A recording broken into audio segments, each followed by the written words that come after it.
If bees didn't exist and we're doing pollination for you, you wouldn't have crops to eat. When I started, I was like, what does this mean? What do I do? It makes you feel good to be part of a community. Just man. Only the. Wow. 75% of what we eat, we owe to bees. Today I am here in Hinton, West Virginia. We are kind of in the middle of nowhere. This is really far out. This is a place called Appalachian Beekeeping Collective. This is a place where beekeepers can come together and get and process honey, which is what we're going to be doing today. We're going to be processing honey. We are going to see the process, how that works, learn the importance of bees and stuff like that. This is something that's going to be a nice experience for me. This is going to be a learning experience because I don't know anything about this. So we're going to go in, we're going to check it out. We're going to talk to my friend Jasmine, who invited me up here to do this, for them to process the honey, and we're going to go check it out, and let's see what happens. These have been extracted. Yes, these have been extracted. Okay. So before extraction, we'll weigh there and log what each partner is brought in, and then it gets weighed again after being extracted. After being, okay. Is there like a specific weight that you're looking for when you're doing that? No, it's just a way to track because we get paid by the pound. Okay, So, right. Yep. Standard packaging. Okay. So Wow. these ones have been extracted already. This is how we store. These are all barrels of honey. Yep. They're all full? These No, are. I guess pending. Okay, they Yep. are. Wow. What are the different colors and stuff? So we label when we add a honey super on during the season. We'll write the date of when we added the super on, so we'll know what was in bloom at that time, so we can actually isolate the types of honey. So if you like saw on our website, we've got like tulip poplar, black locust, which is in bloom right now. Most of what we collected was autumn olive, so Okay. we're able to separate out the different types of honey. Okay, So and gotcha. they kind of have a different flavor palette. Yeah, this is all This is a super sticky, new. messy job, but these are nice and capped over. And they're actually pretty heavy. So when we do this, after a few days, you'll have a sore back. Oh, Arms yeah. will be hurting from lifting them up and down. This is a non-profit program. So each of the partners, like all this equipment here, we get to use for free. Oh, wow. Which is a huge blessing, because when I initially started out beekeeping, Yeah. I think trying to get three hives started on my own was about $3,000. And then once I realized how many boxes they needed so frequently in the summertime, I was about to cry. I'm like, I made a big mistake. Wow, that's so So expensive. this is an amazing program, and I'm very thankful to be a part of Yeah. ABC.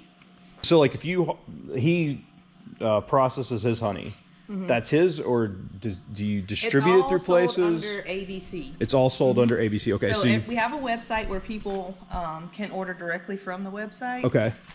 So I met a few girls from Canada when I was in Vegas at a conference there last year, and so we shipped like to Canada and other countries. Wow.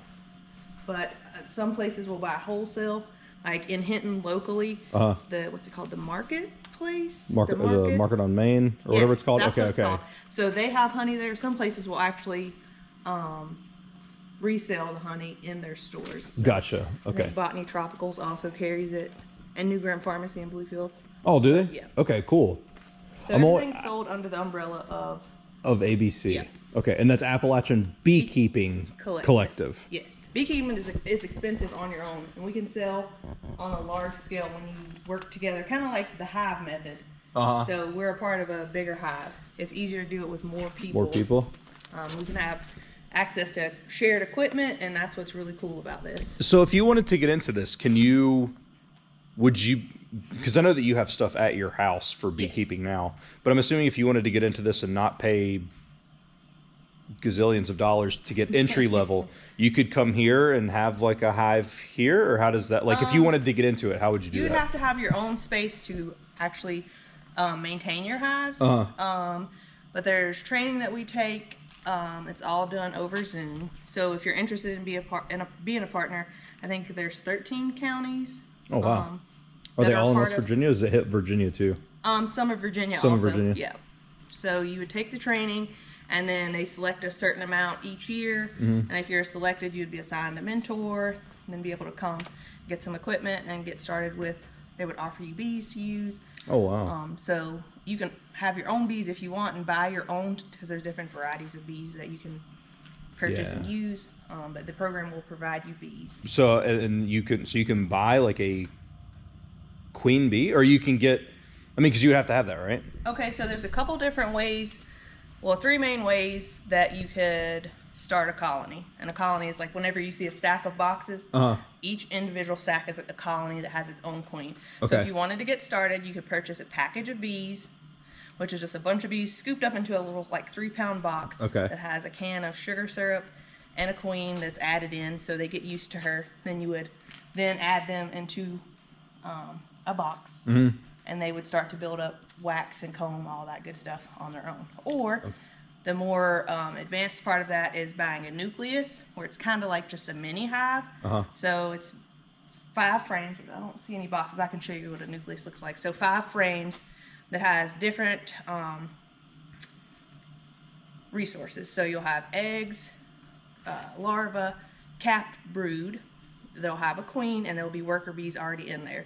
So they're more established, and they can hit the ground running. And you also add those over into a hive box and get them going. You can also catch swarms, which we're in the middle of swarm season, which you've probably seen a bunch of my posts. So everyone will have, the bees are in the trees. Can someone come get them? So you can actually go get them. Oh, wow, okay. Jonathan or Jonathan. Jay. Oh, you're Jonathan. You just go by Jay. Okay. It's a great name. A little bit. Yeah. This is my mentor. How are you? I'm successful because he teaches me everything I know. I gotcha. I'm successful because I mess up a lot. Mess up a lot. Mistakes are the key to learning, right? Mess up a lot, man. It's good though. How did you get into beekeeping? I was farming for like the past 10 years or so, and then the guy that I was farming with got in. He was keeping bees, and he got me into his bees, and he's like, "You should join ABC," and I'm like, "Yeah, let's do it." So I took the classes, and then I caught a swarm before I got my bees. So the first bees I got were somebody else's bees. Yeah. Poorly managed bees that I was able to get. And that's not always the case. Sometimes you run out of boxes or whatever, but I got some free bees, and then I got some more Freebies, I like it. And then I got more bees, and now I got a lot of bees. How many hives do you have right now? About 60 some. 60 some hives. Yeah. Wow, they're just chilling at your place. I got them at 3 different locations. 3 different locations. Yeah. Man. Yeah, we'll Holy put about crap. 20 to 25 at a location. Okay. Somewhere around there. I'm getting close to that mark. Good honey production. I think you are at that mark. I'm at 20. So Man. she's at, her apiary will be considered a full production yard. That's full capacity. Wow. And that's like 20 to 25? 20 to 25. 20 to 25. Man. That's when I said I'm done. Yeah. And then if he wants to have my we'll bees see. that We'll see, because when I started, I only wanted 1 yard, and I was like, I only want 16 hives. Then here I am later. So. I was so overwhelmed with 2. It's always good to have 2 to compare. And when I started, I was like, what does this mean? What do I do? Oh gosh. And I was like, it would take me forever to go through, but he really helps me out. We go through them pretty quickly. And you're talking 25 stacks. Mm-hmm. Yeah, so like I told you, like a stack is a colony. Wow. And you get better at it as you go. Like this was for my brother's honey pool. He had 35 boxes. 35 boxes. He produced about 760 pounds. Good And Lord. This was my pool. I had 31 boxes, and I produced 960 pounds. So I'm not sure my frames were full before I brought it in. He just brought whatever in he could. That's so much honey. It's a pretty good bit, man.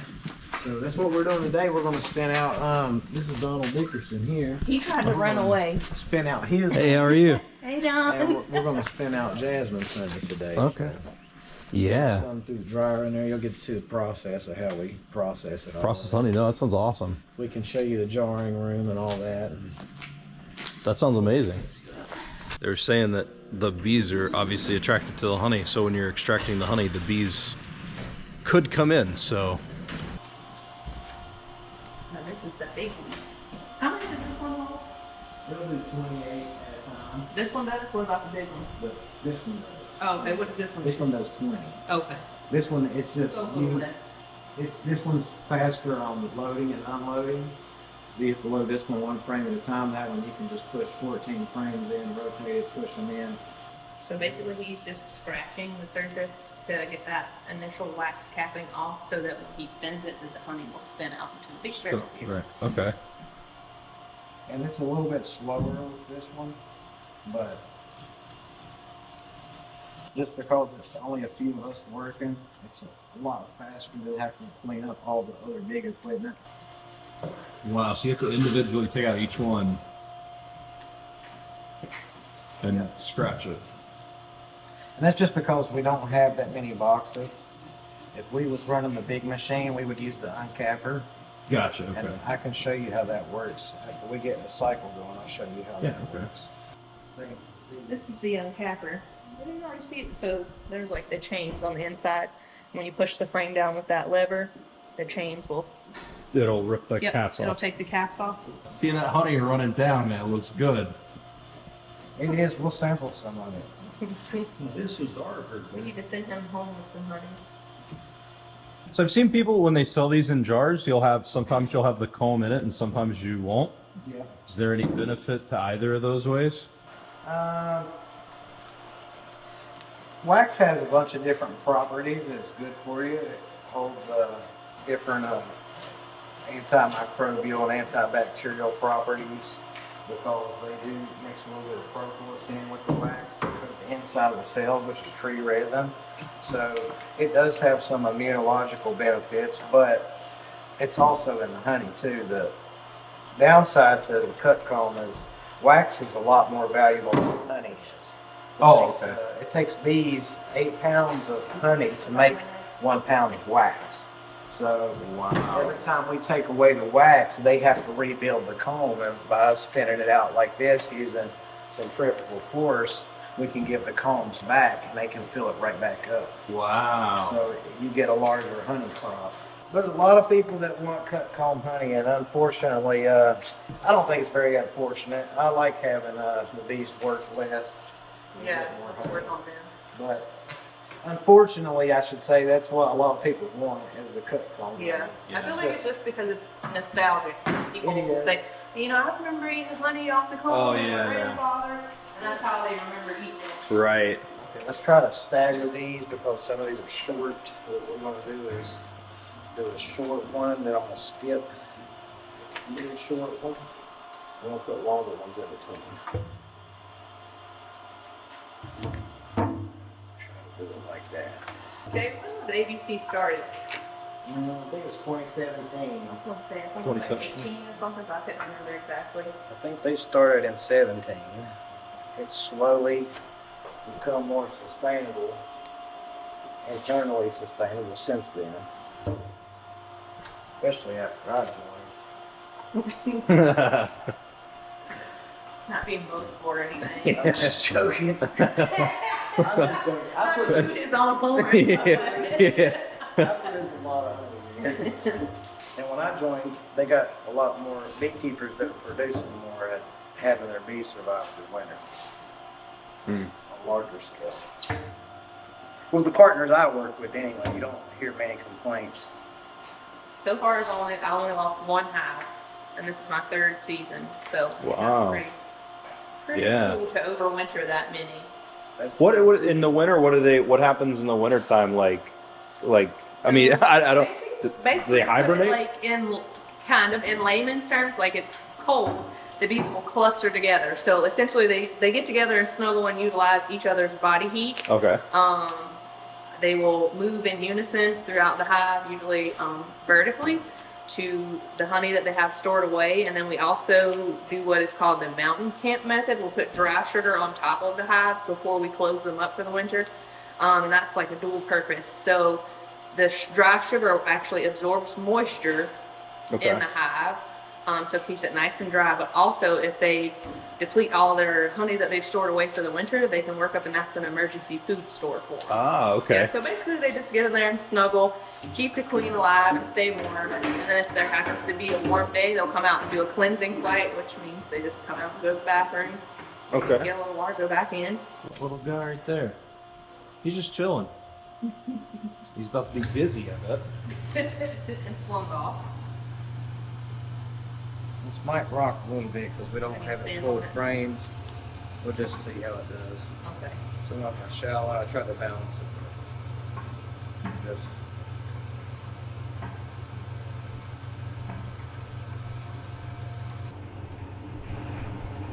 now, if you can see down on the side, you can see the honey hanging off to the side. Oh yeah. Get a little structure. Wow.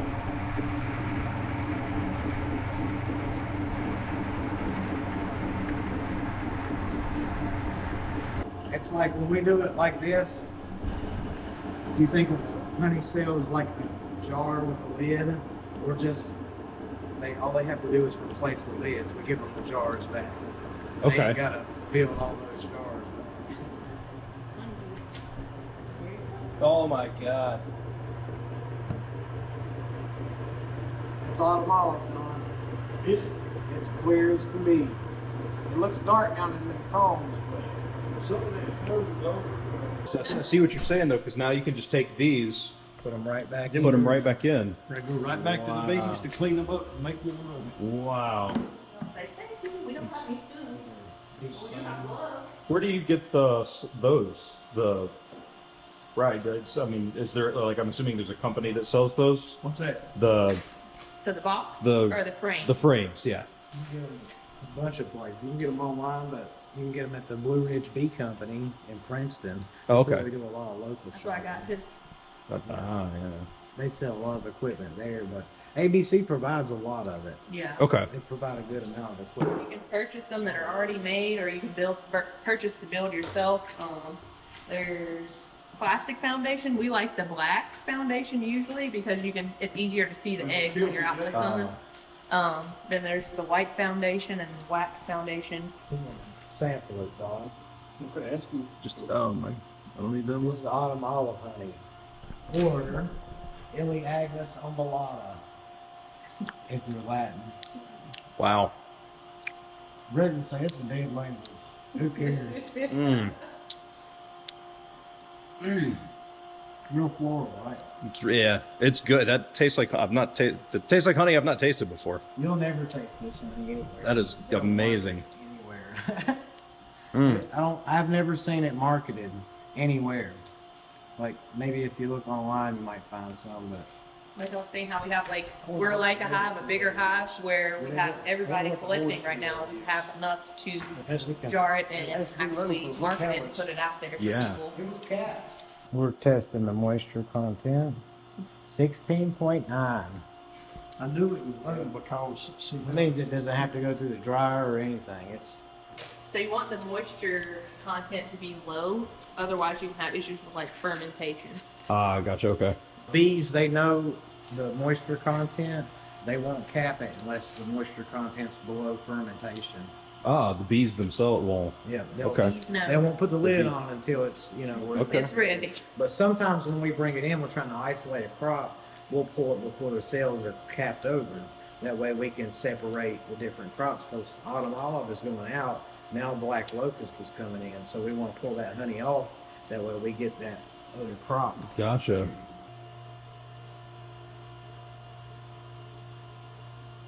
Try this piece right here. This looks like it has some honey, more honey in it. Break a chunk off like a 1 inch. Oh, I feel the honey on Yeah. my hands for sure. Oh yeah. Oh yeah. Okay. Okay. So eat the whole comb and everything. Yep, this is what everyone loves. You don't have to swallow the wax if you don't want to, but you can. It's a little task for your digestive tract. Whoa! It's like Chew on it for an hour if you want to. But it's not going to hurt you if you swallow it. it's like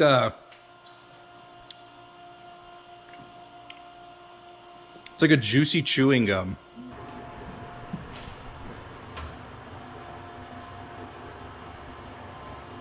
I got you. So then that'll strain the excess Whatever the wax wax and stuff out.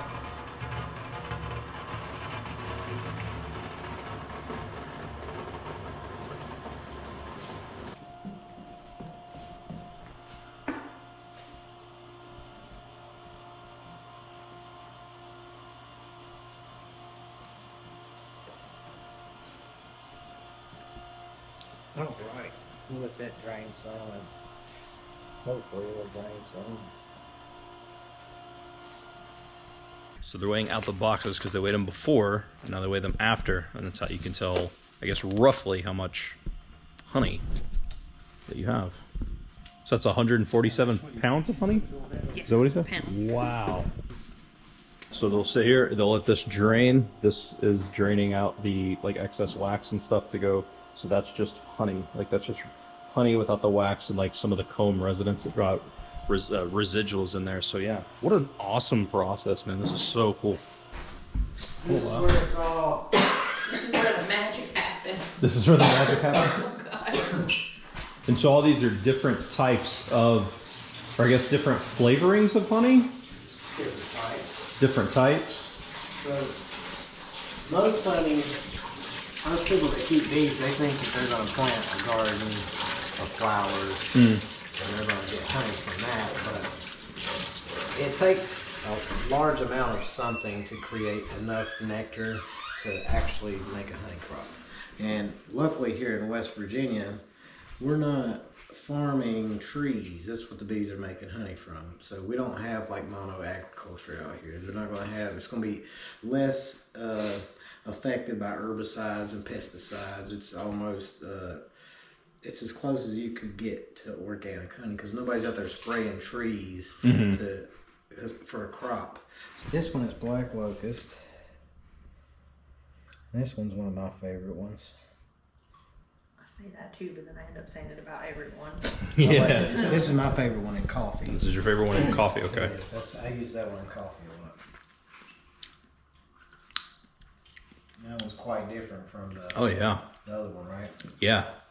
So, Wow, it's weirdly, that's crazy. When everyone So- asks for dark honey, this is Yeah. usually what they're wanting. this one is really good. I like this one on cereals and breads. It's more complex in flavor because it's darker, so it's going to have a different makeup of different acids and things.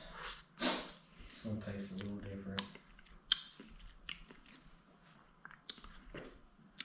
Or a lot. Wow, it has like, yeah, there's like it's a different, like, bitter's not the right word. Yeah. It's like, but there's something definitely different. Yeah. Like, Basswood is also known as Lynn honey. You'll hear people talk about Lynn honey. It's Okay. going to have a minty aftertaste. Now this one's really good in flower-based teas. Okay. So you're going to get like a minty taste with flower-based teas. Okay.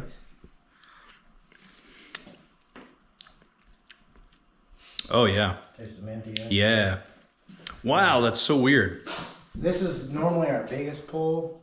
Last year, this made probably 90% of the honey that we pulled in.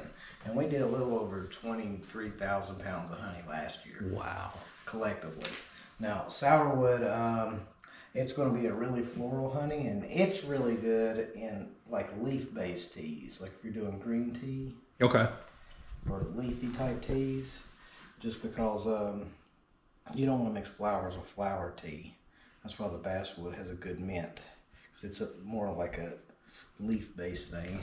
I feel like sourwood is more of like if you think of the fall girlies, like your pumpkin spice, warm, tasty. That's what that reminds me of. Okay.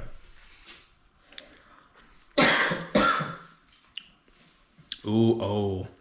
Yeah, that's a good one. I like that one a lot. Yeah, that one, I feel like that one may have just maybe a touch more sweeter or something. I don't know if Really floral, that one. I like that one. At the end of the year, there's a lot of asters and goldenrod and smaller things that are in bloom. It's not major, but they can still pull a lot from it, from wildflowers that bloom at the end of the year. And we're not really able to separate that crop distinctively from any other nectar flow because there's not any major trees in bloom. So this one's mostly wildflower honey. That's exactly what it is. It's like fireweed. You'll get different types of... Ooh. You'll get different types of... Yeah, it's gonna be a good. You're going to be all hopped up That's on gonna be. sugar after That's hanging gonna out be a with good us. spoonful.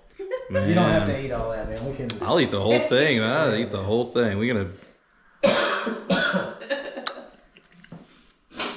Ooh. Oh wow. So if you had to vote, what do you think is your favorite? Are you a basic fall girly? I do love the basic. That one, this wildflower is really good though. I didn't even realize that there was this many different types of honeys. This is just what we have. This is just what you have. Now, if you were to go to Florida, you could get orange blossom honey. There's avocado honey comes out of parts of Florida, California. Almonds, they don't make a whole lot of honey, but you get like you get blueberry honey. I know that they get what was that crop? Mesquite honey out toward the desert. There's Manuka honey, which is really medicinal because it's got some really medicinal properties there. It's probably 100 times more medicinal than other honeys because all honeys, they have different chemical makeup. But Manuka honey is higher in certain, it's got certain properties in it that are higher that's medicinal and things like that. But there's so many different types of honey. You can get blackberry honey. We can get blackberry honey, but normally we get tulip poplar. But if it rains hard enough and it knocks the blooms off the tulip poplar, we get blackberry crop instead. Yeah, that's why we got it last year, because we had a super rainy season. Bees, they really favor whatever's most in bloom. So they're not going to hop around from different flowers. If sourwood's in bloom and that's what's mostly abundant, that's what they're going to go to. Gotcha. They're going to go like from here to there. From here to there. So, you know, and that's why when I was talking about 75% of what we eat, we owe to bees. Alfalfa, clover, buckwheat are all major crops that are grown for cattle and for farm animals that we farm to eat and things like that. They wouldn't have that hay to put up if bees didn't pollinate that. Gotcha. So, you know, apples, oranges, avocados, just about everything in the store other than tomatoes, like nightshade, they get pollinated by bumblebees, like your squashes and things, but mostly everything else we eat, most of the nuts, it comes from bees pollination. So bees are super important to not just honey, but everything. The entire ecosystem. Life as we know it. Like humanity would collapse if we didn't have bees and beekeepers take care of bees. Take care of them. It doesn't matter if you're a vegan, if you're a meat eater, if you're somewhere in between. If bees didn't exist and we're doing pollination for you, you wouldn't have crops to eat. Wow. You can go and forage for a while, but as a society, we would collapse. That's why it's crazy that one small insect has that much. They are the most important living thing on the planet, you know. Other than us, they're the most highly studied animal on the planet. And I think that's the biggest thing with beekeeping. It brings you closer to people. Not only like, because I don't know, when I come into beekeeping, I wasn't really people-y person. I just kind of want to do my own thing. And then, you know, it's kind of like you start looking at how a hive works, and that's how we work too as people. We all need each other to make this thing work. Yeah. So it kind of brings you out of that shy stage, or, you know, whatever it is. A lot of veterans go through PTSD. Yeah. And it brings you back to the community, makes you feel productive. And you belong to something bigger than yourself. You belong to something bigger than yourself. It's very well put. When a lot of beekeepers, when they find the beekeeping community, they find family too. Yeah. So, And if people watching want to buy this, where can they buy this at? abchoney.org. abchoney.org. Or just Google Appalachian Beekeeping Collective, and the website will pop up. There's a shopping tab that has all the stuff different varieties online. Cool. Wow, what an experience, man. There's so much information. I had no clue that bees and beekeeping were that important. Like, I mean, I guess it's something that I could have looked up and learned, but like, I never had any clue that it was that deep, and with the different crops of honey and the different styles and the different, you know, the importance of bees and the pollination and stuff. Like, this was a really, really awesome experience. I learned a ton. And I'm hoping to come up here and do some more stuff as well to learn, maybe not even for video, but just for my own sake. Like, it's such a deep thing, and it seems like it really does help, I mean, humanity in all seriousness. So this was a very, very cool experience. I hope you guys enjoyed this video. Thanks for watching. If you made it to this point, if you made it to the end, thank you for watching, and I'll see you in the next video.